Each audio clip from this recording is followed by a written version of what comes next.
Well, good morning, everyone. Today is November 11th. Before I get started in talking about what we're here today, I'd like to just give a heartfelt prayer of thanksgiving to all of those that gave their lives for this country, all those people that continue to serve. This is a special day. This is a hallowed day. Growing up, my dad served in World War II in the Navy, and people were called to serve. And then we had Korea, Vietnam, and the people serving today. And so we can never forget, and we can never give them enough thanks for what they've done for this nation.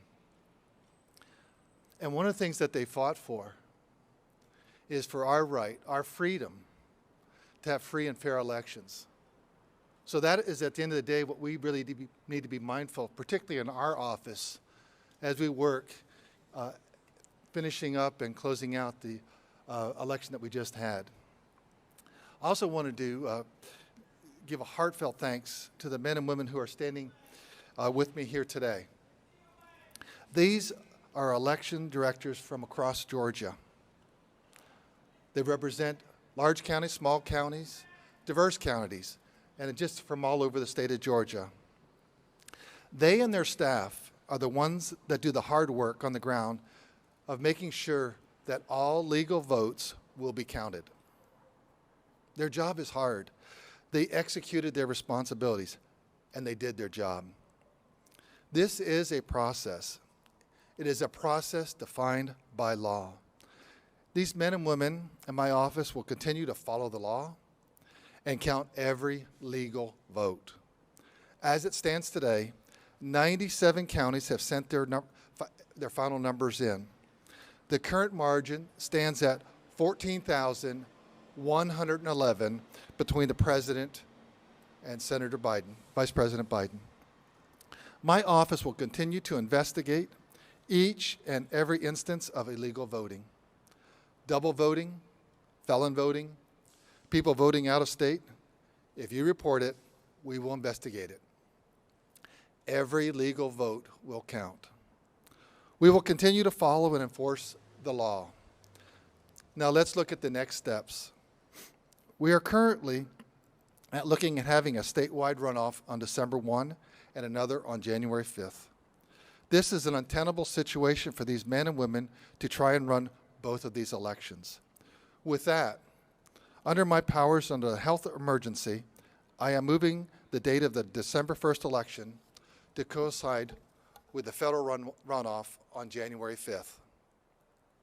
This will protect the integrity of both elections and make for better election administration. It has the added benefit of saving taxpayers millions of dollars. The reason we have so many of these on rollover list voters is a direct function of COVID. This is the reality. The next step in the current election process is getting the final county certifications in. We'll then move to the risk limiting audit, or RLA. At 1 p.m. today, I will make the official designation of which race will be the subject of the RLA. At that time, I will designate that the RLA will be the presidential race.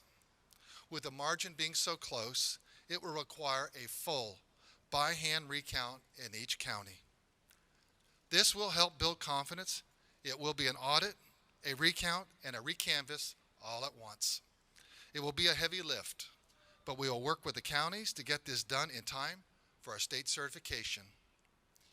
Many of these workers will be working plenty of overtime. We have all worked hard to bring fair and accurate counts to assure that the will of the voters is reflected in the final count and that every voter will have confidence in the outcome whether their candidate won or lost. Thank you for coming today. Do we have any questions?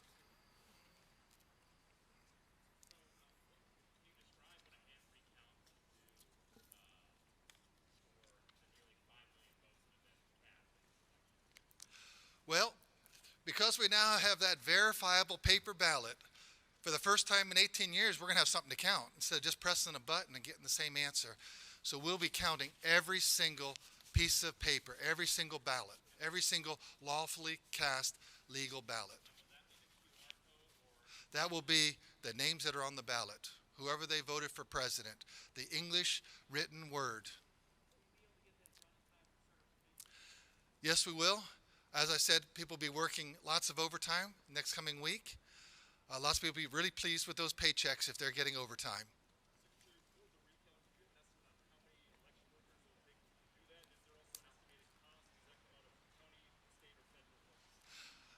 That'll be coming out of, we'll determine at some point. Adding additional workers, we will probably have to, augment that, and we'll be looking at that, and that'll be the election directors at each county will be able, they'll actually handle their own additional, or their own county recount or risk limiting audit county by county. Is this how this audit was designed to work? I thought originally it was supposed to be looking at a small segment of the votes Yeah, the larger picture. well, that's what's really interesting when you start really digging into probability theorem. When you have 5 million votes and the margin is so close, 14,000, if we pulled out 10,000 votes, all of a sudden it could say, well, this is the person that won. We pull out 100,000, it says this person won. We pull out 1,000,000, this person won. And that's why mathematically you actually have to do a full hand-by-hand recount of all because the margin is so close. Right now it's 14,101. So it's really just the mathematics, the statistics, the probability theorems that we use for the risk limiting that are taking us to that extent.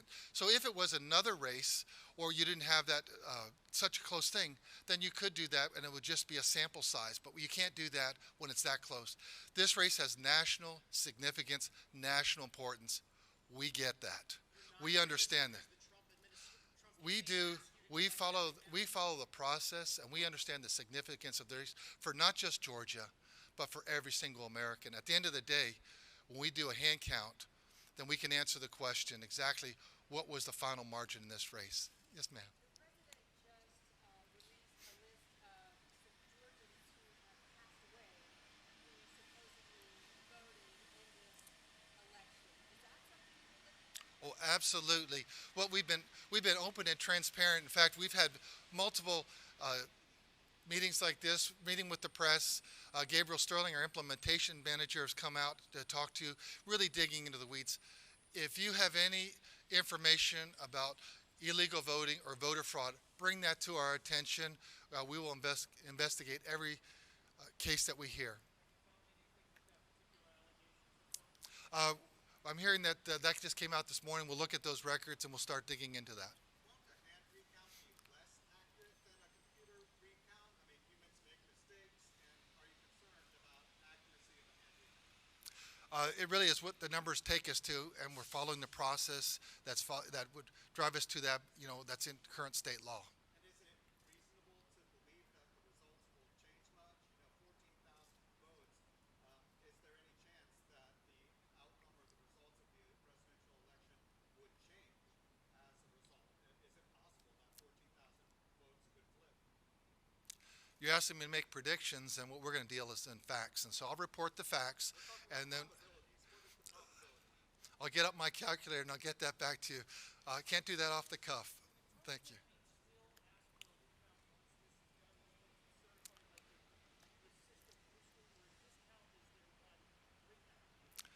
That's a good question, but after it is certified, the candidate that is within 0.5%, I believe, would still be entitled to a recount, but that would be a scan recount just because of that is what is in state law. Yes, sir. What happens if certain counties are unable to use to certify the We're going to continue to work with the counties and all that, but that's their deadline. And that is the process that we have in place. And we've had great cooperation and dedication from the county election officials. That's why we have so many here. We have professionals out there. And at the end of the day, I know that I haven't asked them, but I know that there's some folks back here that maybe vote this way and other folks that vote that way, and some go this way, that way on different elections. At the end of the day, though, they're following a process. And then what they want is they never want you to be able to question their integrity. And that's what we want for everyone to understand, that we're following a process. Integrity still matters. We'll continue with every county that we have, and if there's some that are still buttoning it up, then we'll roll to that. Hopefully that's the smaller counties. Is there any sort of estimate of how long this will It'll take every bit of the time that we have left, for sure. It's a big lift. So by that you mean just when The, we certify election? we certify, our date is November 20th. You've been saying for more than a year that we should absolutely trust the QR code, so why is a hand recount necessary right now? Statistically, because of where we are there, we have a team of people, national experts that have worked on risk limiting audits in several other states. They're part of our team. This is not just a decision we made unilaterally. We reached out to these experts. We've been working with them for several months, and we just follow the science of a risk limiting audit. We follow the numbers, and that's where it leads us to count every single ballot by hand. Does this mean that county certification deadlines are no longer in effect or extended to November 20th? No, they're still required. And we want them here by Friday at the latest. We have 97 counties already. Can the recount begin before counties certify? Before each other county certifies and then the recount begins? What's the timeline? I'll talk to legal about that, but we want to start this really before the week is up because we understand there's an awful lot to do. Yes, sir. This is a little repetitive. Could you elaborate again on the timeline of the audit and what is going to be counted exactly? The ballot that you had, whether it was an absentee ballot, if you sent that in, or if it was voted by in person like I did, we'll look at that ballot, and someone's going to look at who did you want, and they're just going to go through that, and you'll have two people that are doing all the counting. They'll put them out and just in stacks and make sure that the stack has, let's say, 1,000 ballots, and then you look at the end, you had 501 for this person, 499 for that one. You just keep on rolling through, and that's how it's going to be all the way through, and you're going to tally it all up. It's a big process. It'll be a methodical process, and it'll be an accurate process. And I'm sure that there'll be plenty of oversight. We want to make sure that both parties have the opportunity to observe this because we understand the stakes are high. That's Has going to any be other voted. state instituted an RLA on a presidential race specifically? I don't really know, and we do what we do in Georgia. We follow our laws. And every state is 50 states, 50 different election laws. What do you do if these hand counts don't match the computer counts? Do you count again?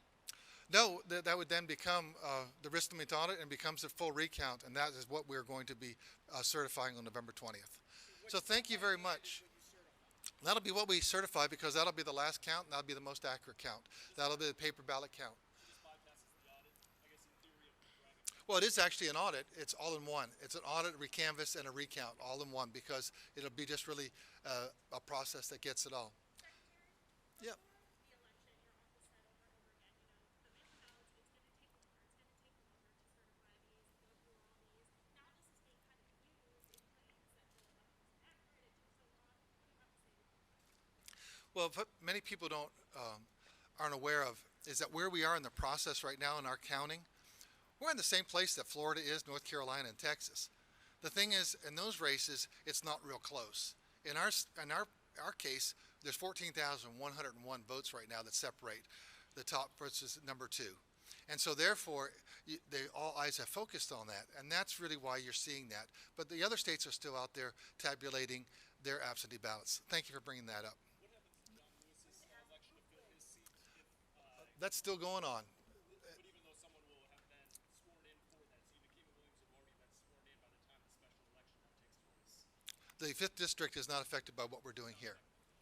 Secretary, as you know, the Republican Party is saying that a lot of Republican voters and Trump supporters in particular do not trust the election results. It's not the matching the person to the computer scan. It's did dead people vote?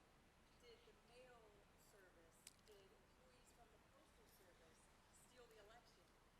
How will you remedy that in counting the votes? I mean, are you going to call Georgians who voted and say and ask, did you vote for this person? Is this person alive in your family? How do you remedy those accusations? How do you get to the bottom of those? Well, number one, I am not the Postmaster General. We have no control over the Federal Postal Service.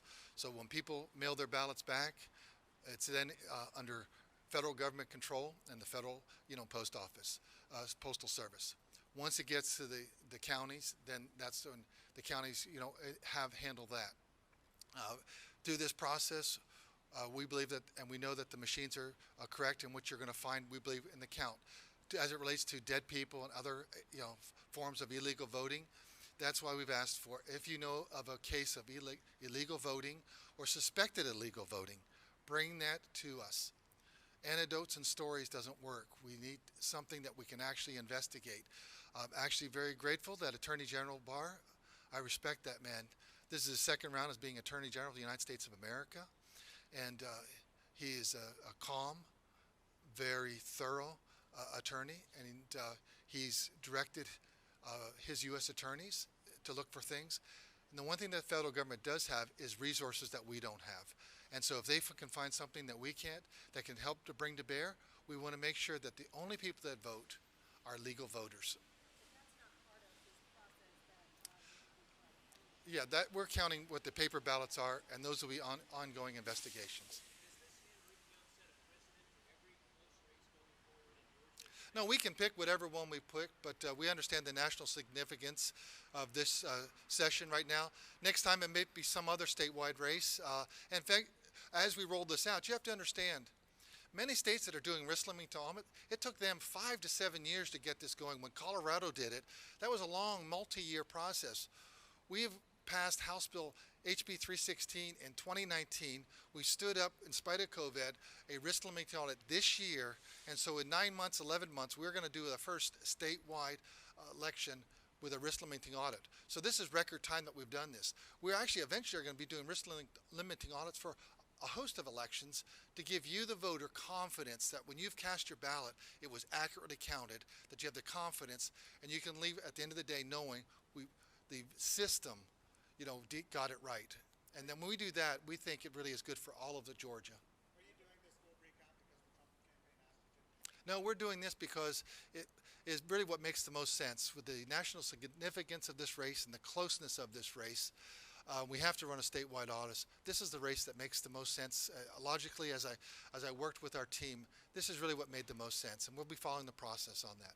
Sure, just to follow up, I understand you don't have a total cost this is going to be, but can you at least say who's going to foot the bill here? Is it the state? Is it the counties? You said there'll be a lot of overtime, so it sounds expensive. Yeah, it is. We understand that. Typically, the counties fund their own elections, and this is part of one of the things that they buy into. And right now, everyone's in austerity cuts, so that's the issue.